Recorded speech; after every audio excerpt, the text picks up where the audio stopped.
What's up, kinfolk? Welcome to the #1 college football show. I am your host, RJ Young. Thank you for watching on the Fox Sports app, YouTube, or listening wherever you get your podcast. Today, we are going to recap the day's events in college football, and we have lots of moving and shaking going on. I went to the game at Oklahoma at Nebraska. We're going to get into that. We also had a really interesting upset that's told us more about the college football picture and a wild finish to one of the Cinderella teams of this season. But first, I want to start with today's game in Lincoln, Nebraska. Oklahoma traveled to Nebraska for the first time since 2009 with a new head coach, Mickey Joseph, making his debut as the interim head coach at Nebraska. And Brent Venables, well, he rung him in Oklahoma style. You know that Oklahoma cut through Nebraska 49-14 like an international harvester through a high-yield corn field. Look, it was over almost as soon as it got started. We saw Nebraska score about 11 minutes into the game, and that was the last time they would score until we get into garbage time. Oklahoma goes up big. I thought at one point we were going to get to 1997 in a revenge game. Those of you that do not know, Nebraska once beat Oklahoma 69-7 in what was one of the better years for Nebraska over the last 25 years, quite honestly. They won a national championship. I thought it was really interesting that going into this, Nebraska had lost its last 13 games by a combined less than single digits, right? So we're talking about going back to November 21st, 2020, when Illinois beat the Huskers 41-23. That was the last time that Nebraska had lost by double digits. And then Oklahoma put an end to that today with an outstanding performance, both offensively and defensively. And I think that is the take from this Oklahoma team. They've given up a total of 30 points in 3 games. And I thought it was interesting to think about, could this Oklahoma team be in position to make the college football playoff this season? This after we got to a point where that was all we could talk about, right? I think it's really interesting that we talk about Oklahoma getting back to college football playoff because Oklahoma fans have been there, done that, and we don't want to show up there to get our heads handed to us once again. Meanwhile, you look around the rest of college football, Michigan feels real good about their team. Perhaps Oregon is going to find their way back in with a Pac-12 championship win. We'll just have to wait and see on how that goes. But even before this game started, we got to hear from Nebraska fans about who they think should be their next head coach. No, I didn't know if Big Red was going to bring it today, and I'll tell you what, they brought it. They brought it. Go, Big Red!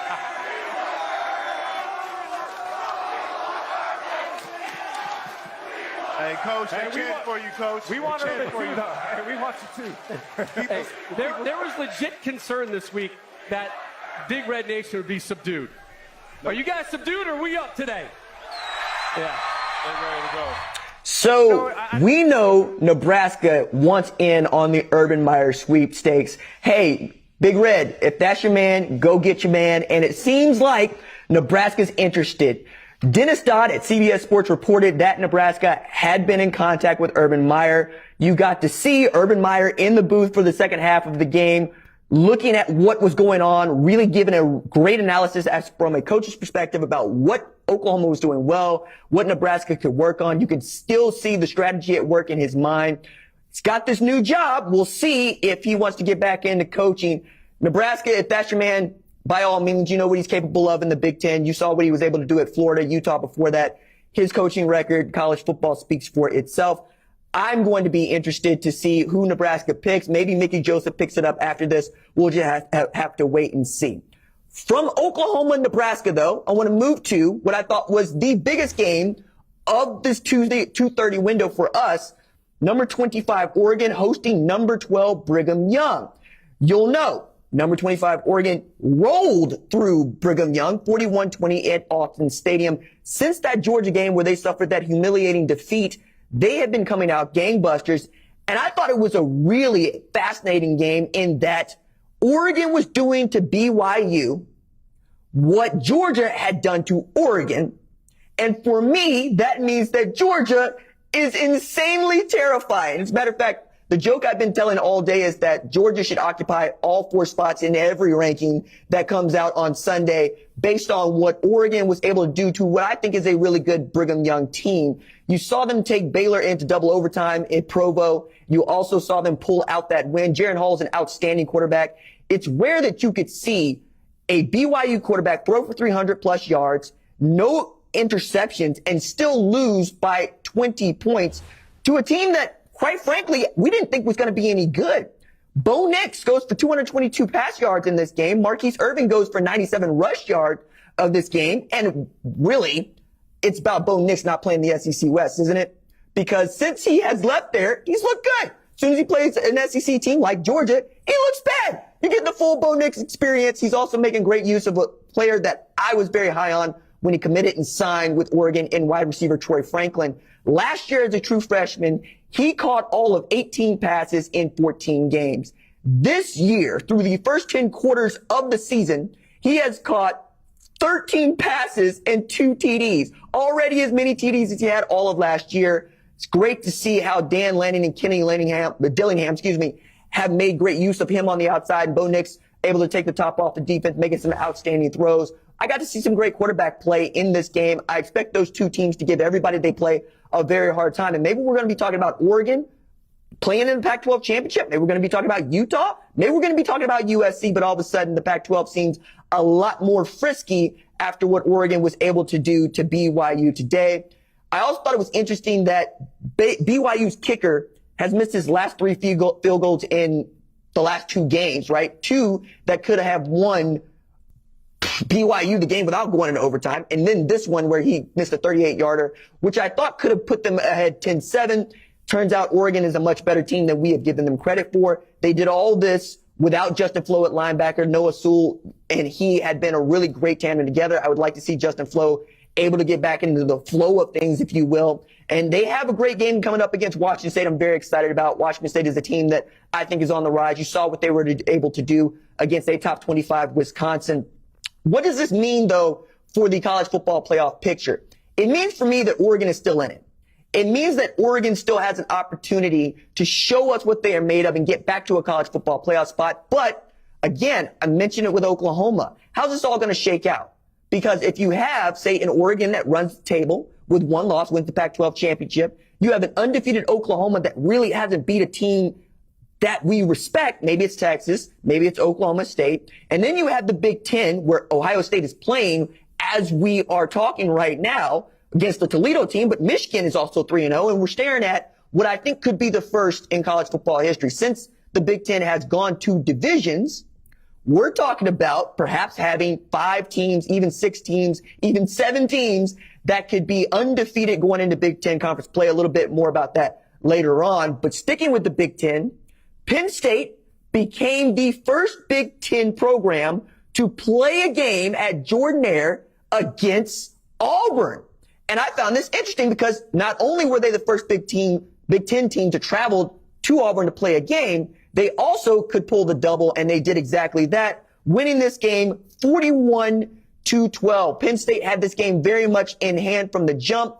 And the man that I've been telling you about for the better part of 8 months, the man I said would be for this Big Ten conference this year, what Travion Henderson, Ohio State was for the Big Ten conference last year, Nick Singleton, went off once again. 10 rushes, 124 rush yards, and 2 touchdowns in this game. Hand the ball to the dude wearing number 10. He is a talisman for the Penn State Nittany Lions. I made him into the second coming of Saquon Barkley. You know what kind of player Saquon was, but it's even richer than that.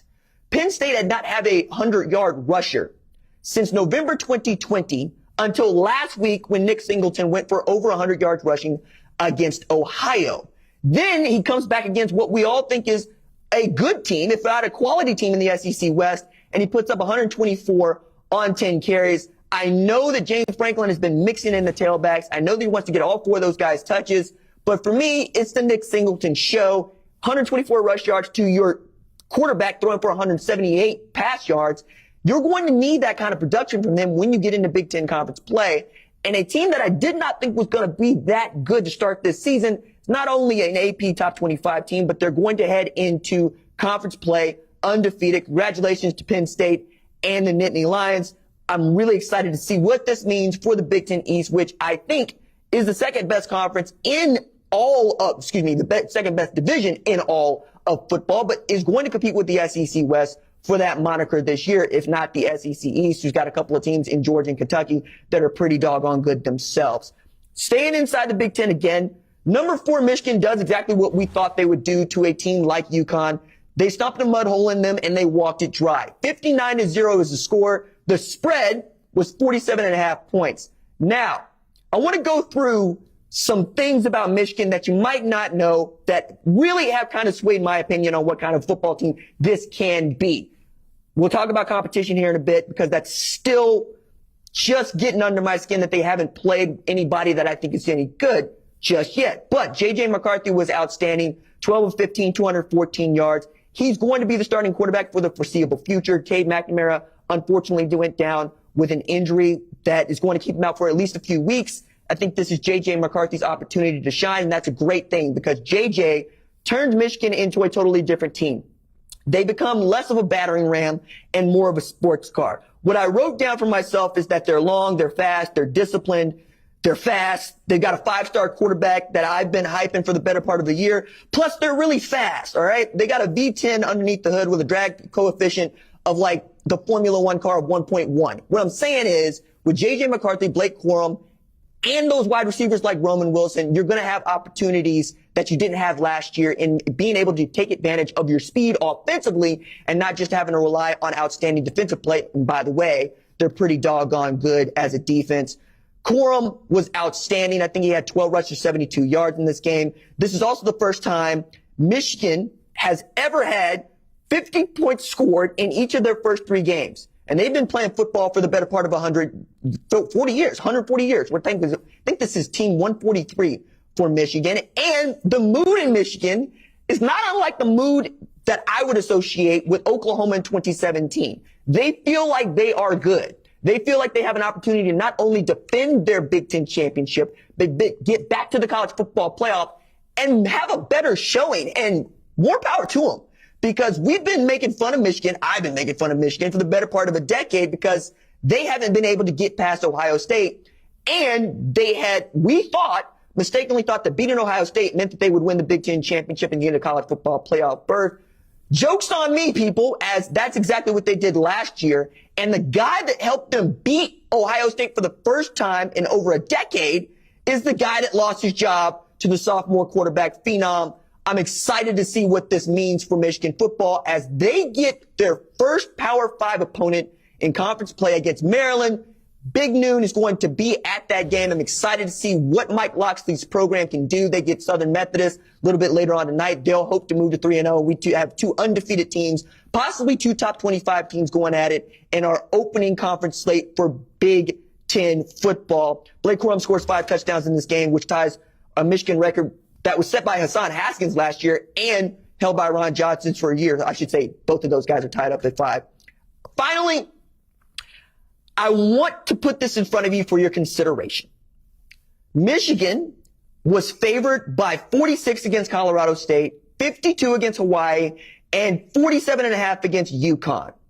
If you think that is good enough for them to be a top 4 program, I submit to you, there's a Tennessee team that has beaten a top 25 opponent in Pitt that is playing a 47.5 point favorite against Akron and is also undefeated. But they play in the SEC East. They play Alabama and Georgia every single year. And oh, by the way, Kentucky's good. And they're always going to have a problem with Florida. So is Michigan benefiting from soft scheduling and last year's performance? Or is Michigan just that good? I hope we get closer to answering that question when they play Maryland next week. All right. Number 1, Georgia rolled against South Carolina 48-7. The game was not only over, it was so over that we got to see Stetson Bennett taking pictures with fans with 9 minutes left to play against South Carolina. I don't know exactly what that means in as far as the Stetson Bennett experience.